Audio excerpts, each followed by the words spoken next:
I was 17 when I first learned that in my family, pain was inherited like furniture, passed down, polished over, then used again. My name is Darla. I grew up in a house where silence was currency, cruelty was routine, and my mother, Patricia, made it clear every single day. I wasn't the daughter she wanted. But the golden one, the girl who could do no wrong, was my older sister, Aspen. Aspen with her fake laughter and polished nails. Aspen who got everything from a car at 16 to a standing ovation for simply existing. Aspen who hated me not because I did anything wrong, but because I dared to be born. Still, I kept my head down. I worked 2 jobs in high school, cleaned the house like a maid, and took care of our alcoholic father when no one else would. I never asked for anything. Until one night. One moment. Please subscribe to our channel and tell us in comments from where are you watching this video. It was 3 weeks before my high school graduation. I had just gotten back from a double shift at the local diner. My body ached, my feet were raw, and my eyes could barely stay open. Aspen was in the kitchen, leaning against the counter in one of her silk robes, sipping wine she wasn't old enough to legally drink. I reached for the kettle, just trying to make some instant noodles, and she smirked. "Oh, look at you. House rat's home." I didn't reply. I didn't have the energy, but apparently my silence offended her. She stepped closer and said, "You know what I think? I think you enjoy this, being beneath us, cleaning up. It's all you'll ever be good for." I turned to walk away. That's when she grabbed the kettle.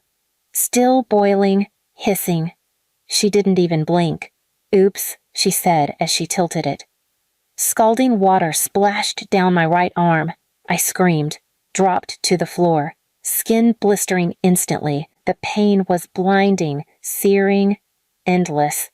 I cried for help.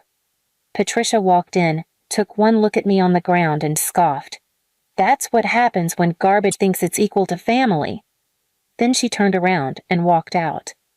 I was left crawling, half-conscious, my skin peeling and screaming, while Aspen lit a candle and turned up the TV like nothing had happened. No ambulance, no hospital, no help. I wrapped my own arm with a bedsheet soaked in ice water. I couldn't afford to go to the ER without insurance, and I sure as hell couldn't tell the school. If I missed graduation, my job offer at the bakery across town would vanish. So I hid it. I wore long sleeves. I smiled through the agony. But inside, something ruptured. Not the kind of break that heals. The kind that transforms. I didn't cry again. Not for that. Not for them. But I started watching. Listening. Learning. They thought I was weak, useless, disposable. And that was their first mistake. Because by the time my arm stopped burning, I had already decided I would ruin them. Not with fists, not with screams, but with something worse. Truth wrapped in silence, power wrapped in timing. And a smile they'd never see coming. It took a month for the skin on my arm to stop weeping, even longer for the nerves to settle into that strange, dull scream that never really faded. I wore long sleeves through summer, even in the kitchen heat of the bakery where I'd finally started work. People noticed. Of course they did. They asked what happened. "Oh, hot tea accident." I'd smile.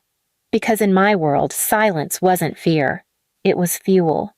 While Aspen posted selfies from her modeling gigs and Patricia paraded her around like royalty, I was dragging bags of flour at 6 a.m., cleaning the bathrooms before the bakery opened, and saving every cent in a red envelope under my mattress. I lived on toast, leftover pastries, and hand-me-downs I tailored with safety pins.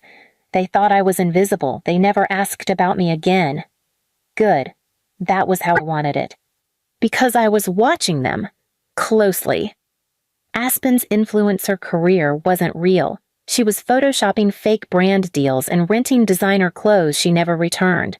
Patricia had quietly defaulted on 2 credit cards and was using Aspen's fake popularity to get cozy with men in her church group with money and connections. My father? He was drinking himself into debt and denial in the basement, sometimes asking if I was the neighbor girl. By the end of the year, they were in deeper trouble than I ever could have dreamed. And I was done dreaming. I was planning. It started with one quiet phone call. Aspen had used my name and social security number years ago. She'd stolen it off a school form and taken out a small online loan. I found it when I was applying for a real bank account and nearly passed out from the rage. But I didn't yell. I didn't scream. I took it as a gift. I called the lender, explained the fraud, gave them screenshots of Aspen's profile where she posted, "Treating myself with your money, thanks sis, 2 years ago." The investigation began, and with it her name was flagged, her bank accounts too. Then I applied for a scholarship to a community business course, got in, quietly. I learned how LLCs worked, how debt collection companies operated, how people buy bad debt cheap, then legally chase it down. By spring, I had built a tiny but legal company, Ember Collection Group. And the first portfolio of debt I bought? Patricia's. $14,000 worth of unpaid bills from her designer obsession, church credit lines, and Aspen's spa treatments. Pennies on the dollar, a joke in the collector world. To me, it was poetry. I didn't even try to collect immediately. I just sat on it, let it mature, let the interest balloon. I wanted it to hurt. While they scrambled, I started moving. I got a raise at the bakery, got offered a full-time role running the books. They saw something in me, something my family never bothered to look for. But my favorite part? One random Tuesday night, Patricia called me. Not to apologize, not even to ask how I was. She wanted me to co-sign Aspen's apartment lease, said I owed it to them, after all they did to raise me. I paused, let her words hang like mold in the air. Then I said, "You raised a snake and burned a child. I'll help, but you won't like how." I hung up. A week later, I sent them a letter, handwritten. Effective April 5th, the debt formerly owned by Newbridge Financial has been transferred to Ember Collection Group. You now owe me. Inside the envelope? A photocopy of the burnt skin on my arm from the night of the incident. No signature, just a sticky note. Oops, accidents happen. The next day, I changed my phone number. I didn't need to hear their screams. By summer, Aspen's influencer accounts had gone dark. Turns out when creditors freeze your funds and seize your belongings, you can't really afford to pose with rented handbags anymore. I watched as her Instagram stories faded into awkward silence. I didn't gloat. I didn't comment. I just kept collecting. She tried to pivot, claimed someone hacked her financials, but the truth bled through her flawless filters. Her landlord kicked her out for non-payment. Patricia begged friends at church for a loan. And my father? He vanished into his bottle. And me? I was thriving. The bakery owners offered me a small percentage stake in the business, said they'd never seen someone so sharp with numbers and dough. I smiled, thanked them, then walked home to my tiny studio apartment, turned on the fan, and rested my arm on the cool windowsill. The burn had faded into a long, ugly scar. But I wasn't ashamed of it anymore. It was a brand, a memory, a warning. And it was time they felt it too. One Sunday, I walked back into my childhood home, not as a daughter, but as a creditor. I was wearing the same color dress I wore the day Aspen dumped boiling water on my arm. Only this time, I didn't flinch when she opened the door. Please subscribe to our channel and tell us in comments from where are you watching this video. She looked wrecked, hair stringy, lips chewed raw. You, she spat. You did this. You ruined everything. I tilted my head. No, you poured boiling water on me. Your mother laughed, and you thought I'd vanish. Patricia limped into the hallway, clutching a robe. Her eyes were wide, like a preacher caught stealing from the offering plate. You want money? She hissed. Fine, take it. You're a leech just like we always said. I pulled out 2 documents. The first, a legal forfeiture of the small property they inherited from my grandmother. I had acquired the unpaid liens and claimed the deed through foreclosure. It wasn't worth much, but it was theirs. Now it was mine. The second, a notarized letter informing them that I had redirected all their future garnished wages to fund a scholarship under my name for young women estranged from abusive families. Patricia's hand shook as she read it. Huh, I raised you, she screamed. I fed you. I wiped your nose.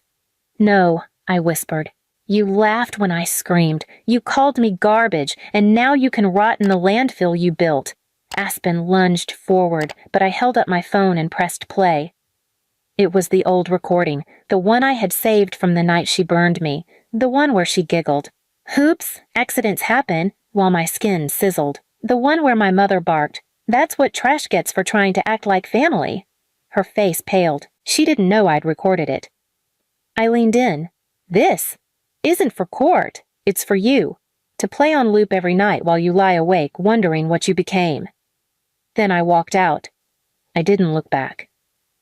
I went straight to the bakery and handed the documents to Mrs. Callahan, my boss, my mentor, the only woman who ever once told me I was smart and kind.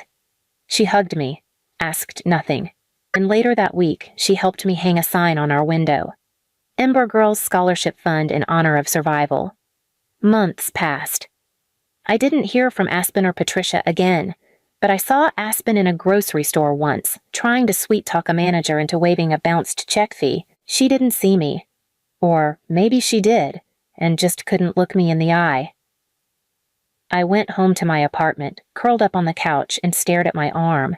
That burn, once raw and screaming, now faint and faded. Ugly, yes, but it no longer owned me. It reminded me that no one gets to pour pain on me and laugh, because I'll collect it, build with it, rise with it, and one day hand it back, carefully, calculated, and cold. That was my revenge. Not to destroy them, but to prove I was never what they said.